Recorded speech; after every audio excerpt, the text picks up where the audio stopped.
Değerli arkadaşlar, basının değerli emekçileri, öncelikle hepinizi sevgiyle, saygıyla selamlıyoruz. Bu ilgi ve alakanıza teşekkür ediyoruz. Bugün heyet olarak önemli görüşmelerimiz var. İlk ziyaretimizi Adalet Bakanı Sayın Tunç'la gerçekleştirdik. Sayın Tunç'a da bizi kabulü için teşekkür ediyoruz. Önemli bir ziyaret oldu. Sürecin geldiği aşamaları hukuki ve hem siyasal anlamda hem hukuki anlamda hem de bundan sonra süreç açısından gidilmesi gereken yol anlamında genel bir değerlendirme yaptık. Komisyon aşamasına girdiğimiz bu süreçte Sayın Adalet Bakanı'nın da önemli bir görevi ve rolü olacağı kanaatini taşıyoruz. Dolayısıyla bu sürecin hukuki bir zeminde yürütülmesinin önemli olduğunu ifade ettik kendisine. Kendisi de her türlü desteği zaten şimdiye kadar sunduğunu ama bundan sonra da bu süreç içerisinde sürecin ilerlemesi açısından hukuki ve yasal zeminde yürümesi için görev üstleneceğini ifade etti. Bu anlamıyla önemli bir görüşme oldu, olumlu bir görüşme oldu. Biz kendisine tekrardan teşekkür ediyoruz. Birazdan Sayın Davutoğlu'yla görüşme yapmak üzere Gelecek Partisi'ne gideceğiz ve görüşmelerimizi sürdüreceğiz. Sizlere ayrıca teşekkür ediyoruz. Sayın Buldan bir sorumuz olabilir mi? Bir dakika. Evet. Değerli basın mensupları, evet, Adalet Bakanı Sayın Tunç ve yardımcılarıyla verimli bir görüşme yaptık. Sürecin geldiği bu aşamada hukuki zemin çok önem taşıyor. Sürecin sağlam ve sağlıklı ilerlemesi ve istediğimiz barışa, hukuk devletine, demokrasiye doğru ilerlemesi için Adalet Bakanlığı özel bir konumda duruyor.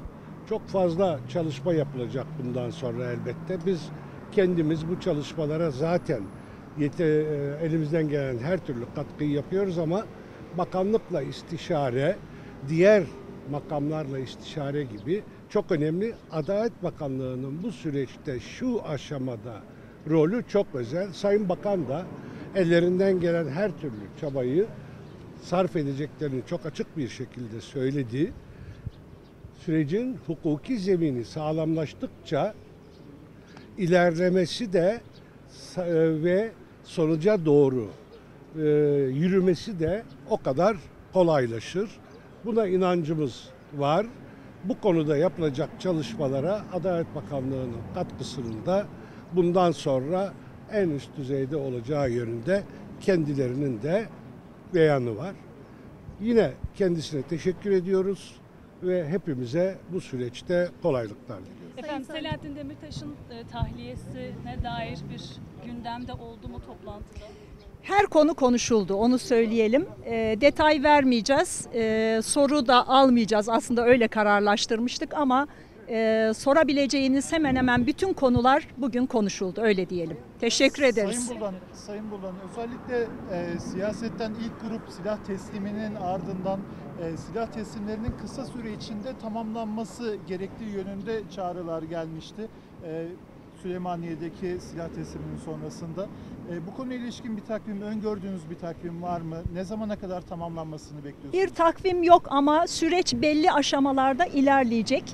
Aşama aşama gidiyor zaten takip ederseniz. Dolayısıyla bir silah bırakma ya da silah teslimi töreninden sonra yeni bir aşamaya geçilecek. Bu aşamada komisyon aşaması elbette ki. Komisyon aşamasında da yapılması gereken çok şey var. Komisyonun üstleneceği birçok görev ve sorumluluk var. Bu da tamamlandıktan sonra belki başka bir aşamaya geçilecek. Biz her aşamayı kamuoyuyla, sizlerin aracılığıyla zaten paylaşıyoruz. Bundan sonra da paylaşmaya devam ederiz. Sayın Buldan, silah bırakan teröristlerin siyasete katılma isteği olduğu ve bu nedenle PKK'ya yönelik bir düzenleme olacağı söyleniyor. Buna Komisyon ilişkin bir şey var mı? aşamasında her şey tartışılacak arkadaşlar. Teşekkür ediyoruz. Bir de Sağ yol olun. temizliğinden Teşekkürler. bahsedilmişti. Bir de İmralı'daki şartlardan bunlar geldi mi, detaylandırıldı mı, ne karşılık aldınız? Şimdi sevgili arkadaşlar, komisyon kurulduktan sonra bütün bu konuların komisyon gündemine geleceği zaten açıklandı. Komisyon bu amaçla kuruluyor. Bütün bu konular komisyonda açıkça müzakere edilecek ve kamuoyunun da bilgisi dahilinde olacak. Evet. O nedenle şimdi bizim ayrıca herhangi bir öngörüde ve beyanda bulunmamız da doğru değil.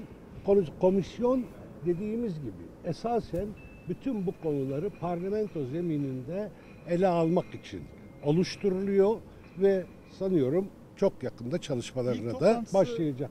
Onu Bilmiyoruz. tam bilmiyoruz ama çok yakında. Yani bu hafta içinde diye bilgi aldık. Teşekkür ederim. Teşekkürler. Kolay gelsin.